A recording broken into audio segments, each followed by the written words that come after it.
Hello, my dear friends. This is Sudan back again with another interesting tutorial of After Effects. Today, we will try to explore different types of stabilization that are available in After Effects.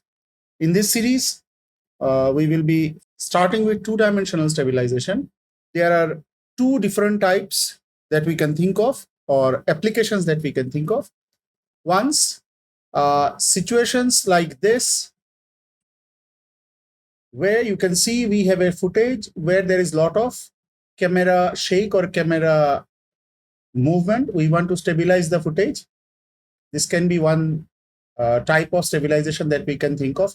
Mind it, specifically, I'm picking up images which are having only shake or problems when the images are still flat. Nothing is happening along the z-axis or the depth of the frame. Okay. For that, we use warp stabilization, which we will cover in a different tutorial. For now, we are just looking for two-dimensional stabilization. So this is one case where we can try to fix this camera shake or camera movement. And another situation we can think of where we are trying to kind of lock our focus on something. For example, in this footage, you see our subject is skipping and the camera is moving all over the place. But what we want to lock the focus onto the subject's face and kind of see the background jumping while the face of the subject stays almost in the frame or the focus. Okay, let's start with the fixing of camera movement. So the thing that we need to do here is we will click our footage and then we will go to animation and enable camera track, okay, or track camera. Otherwise, we can also enable this from going to Windows, and here we will have tracker. In my case, it is already open, so I can find it here. Now, inside tracker, we have many other options or set of functions. Right now, we are concerned with this stabilize motion, so we will click on stabilize motion first. This will take us inside the particular layer. Remember, stabilization, painting, or rotobrush, nothing happens in the composition window. It happens in the layer of the video footage. How do we know that we are in the layer on the composition? A very simple trick that I follow is whenever I'm in the composition, I don't see this playhead over here. But when I'm in the layer, I see this playhead over here. And also I can choose different types of alpha compositions, red, green, blue, etc. And we can also check this renderer and all these options over here, which we will not find if we are in the composition window. So that is one thing you should know, that whenever you are here, you want to track anything, you will have to be in the layer, not in the composition. Okay, and we will work with the layer. So I'll just zoom in for you guys. So now we will see there is one small track point over here. Sometimes you will not find this, maybe because you are in the none, so you don't see anything. Make sure you come up here, check tracker, and make sure track type is stabilize. Once we are up here, this is our kind of the most important thing, or what we call as the track point. Now, a track point is composed of three components. The most inner crosshair is what we call the crosshair, or the target, or the exact pixel that has been checked. The inside bounding box represents the target area, means it will try to retain the same pixel structure in all the frames of the video. And this is the search area, means this is the area where we are going to search for this pixel structure that we have designated. Always remember, whenever we want to track a point, the point should have definitive contrast or very high quality of contrast and should be static. One more important point, along the time of the video playback, from the beginning to the end, we should choose such points which stay within the frame. For example, just to make my point a little bit clear, say for example, if I am picking up a point which is somewhere there, okay, though it's not a track point, no contrast as such, say this corner point I'm picking up, then there will be a time when this will go out of the frame, so the tracking will lose its contact and hence it will not work. Same, say for example, this looks like a nice contrast point, I pick this up, then at one point of time we will see this is going out, so again this is not going to work as a track point. Track points has to be always within the frame. So we'll have to choose two such track points that are staying always within the frame. In this case, one. Why I said 2 because I can see there is a little bit of rotation of the footage also. So it's better to use all the 3 or count, like check for the property of position, rotation, and scale as well.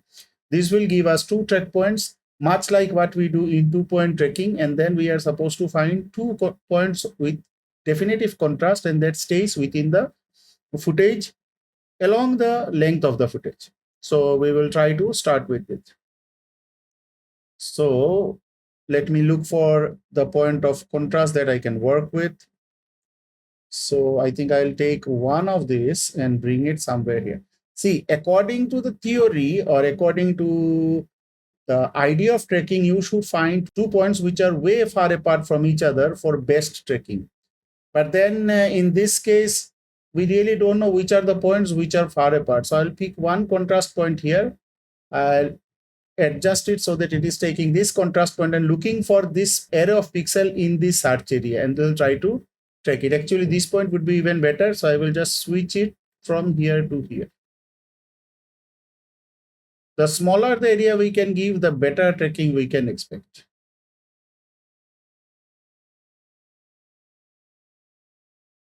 And then I'll also make my search area a little bit smaller because then I don't want so much. Okay, moving on the other side. And look for a track point that will be staying in the frame. Yeah.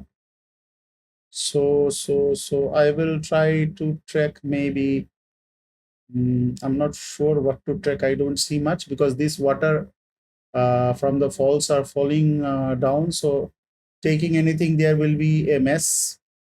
It is not going to help us anyway. Okay, let me take this point.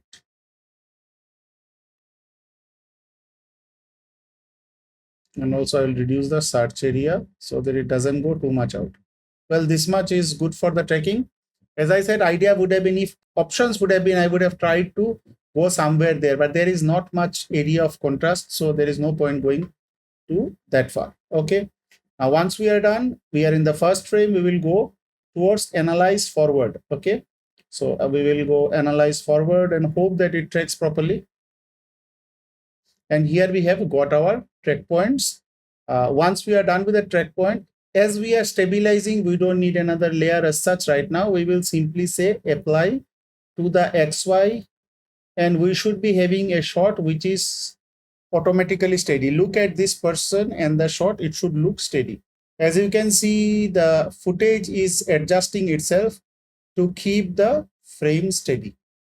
So there are different ways people try to fix this. Sometimes the most common thing is we try to scale up so that we don't have any such problem.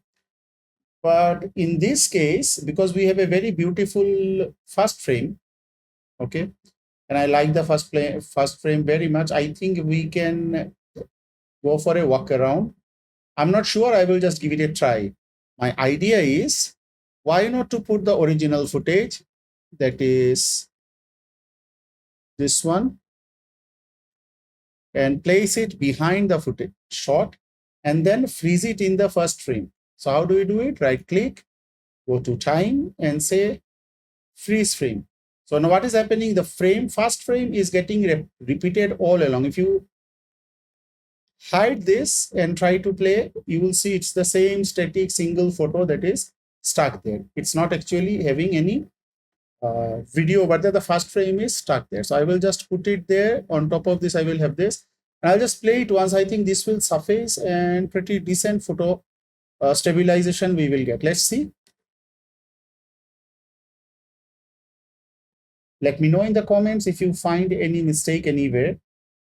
But to me, it looks perfect. I can't see any problem anywhere. Maybe here is a bit of a problem. Maybe in some frames, I think I'm having this. Let's quickly see. Yeah, in some frames, we are having this issue. But for most of the purposes, this is looking nice. These also we can, I think, get rid of by making a mask on top of this. The freeze frame one, let us double click. Oh, sorry, the one that we have just checked, this one, and let us double click on this. And we got a mask, and we will play with the mask feather, and pressing F on the keyboard for the mask feather, and increase it to some extent so that it fades off. Now I don't want to see this line, so I will hide this, and then I will try to just increase the mask feather and see if it blends off. Because our subject is sitting somewhere in the middle, so it should not be giving me much trouble. I think I've gone for too much. And now I think I will do one thing just to cover for all the small mistakes that has come up. I will use a null layer. And with the null object, I will parent both of these guys to my null object, and then play around with the scale of the null object and its position to just get rid of these small mistakes that we are having over there. And I think we will get along well with this. Let's see.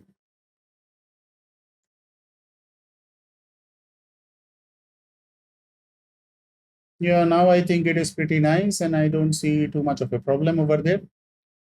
So yes, that's how you work with the stabilization of two-dimensional objects. Okay. In my next tutorial, I will talk about how we can autolog, or how we can look for footages where it seems like the footage is locked to a subject, okay, or an element in the scene. Till then, have a wonderful time. By the way, the footage that I'm using is from Pexels. You can go ahead. It's an amazing resource and a lot of free stock footages for practicing. You can go to Pexels and download the footage that I'm using over here. All my tutorials, I will try to use footages or videos from Pexels, and probably that would be the same source that you can also use to practice. So till next time, have a wonderful time, and please explore After Effects.